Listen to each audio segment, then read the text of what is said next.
ভারতের গণতান্ত্রিক যুব ফেডারেশন কেন্দ্রীয় কমিটির সদস্য কলতান দাশগুপ্তকে গ্রেপ্তারের প্রতিবাদে ও তার নিঃশর্ত মুক্তির দাবিতে এসএফআই, ডিওয়াইএফআই এবং মহিলা সংগঠনের পক্ষ থেকে কালিয়াগঞ্জ থানা ঘেরাও করল।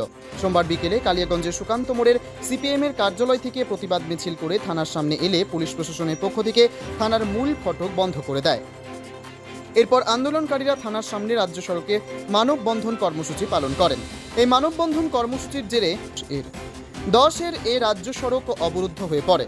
যানবাহন চলাচল বন্ধ হয়ে যাওয়ায় ব্যাপক যানজটের সৃষ্টি হয়। বেশ কিছুক্ষণ যাবৎ বিক্ষোভ কর্মসূচি চলার পরে কর্মসূচি শেষ হয়। উপস্থিত ছিলেন সিপিআইএম নেতা মনোরঞ্জন পাটোয়ারি, ভরতেন্দু চৌধুরী, ছাত্র নেতা সুজয় সাহা, অয়ন দত্ত, ঐশানী বাগচি সহ অন্যান্যরা। এই আন্দোলন নিয়ে ছাত্র নেতা সুজয় সাহা কি বলেছেন শুনুন।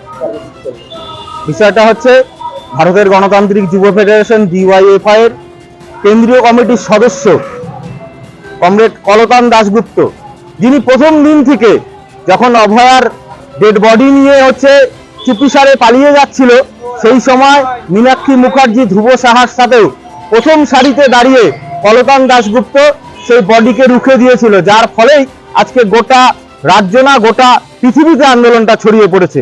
সেই কলতান দাশগুপ্তকে কোনো নোটিশ ছাড়াই তাকে গ্রেপ্তার করেছে। 14 তারিখ ভোরবেলা তিনি যখন সারা রাত জেগে একটা কর্মসূচি করে যখন বাড়ি ফিরছিলেন, সেই জন্য তারই বিরুদ্ধে নিঃশর্তে কলতান দাশগুপ্তকে মুক্তি দিতে হবে। এবং আমাদের কালিয়াগঞ্জের বেশ কিছু সমস্যা আমরা লক্ষ্য করছি, যে বিভিন্ন সময় রাস্তায় টোটো যারা চালক আছেন, ভ্যান চালক, ভুটভুটি চালক, এদের উপরে চাঁদা নিয়ে একটা জুলুম হচ্ছে। এবং আমাদের কালিয়াগঞ্জের বিভিন্ন জায়গাতে নেশা জাতীয় দ্রব্য অবাধে পাওয়া যাচ্ছে এবং আগ্নেয়াস্ত্রেরও একটা বিষয় দেখা যাচ্ছে, মাঝে মাঝে আমরা পত্রপত্রিকাতেও দেখছি। এই বিষয় নিয়েই আজকে আমরা থানার সামনে অবস্থান বিক্ষোভ কর্মসূচি ছাত্র, যুব এবং মহিলা সমিতির উদ্যোগে। আরজিকর কাণ্ডে বামপন্থী বিভিন্ন সংগঠন ধারাবাহিকভাবে আন্দোলন করছে। বামপন্থীকে গ্রেপ্তার করে এই আন্দোলনকে দমিয়ে দিতে চাইছে শাসক দল তৃণমূল কংগ্রেস। কলতান গ্রেপ্তার হওয়ার পর এই আন্দোলন আরও কয়েক গুণ বৃদ্ধি পেয়েছে।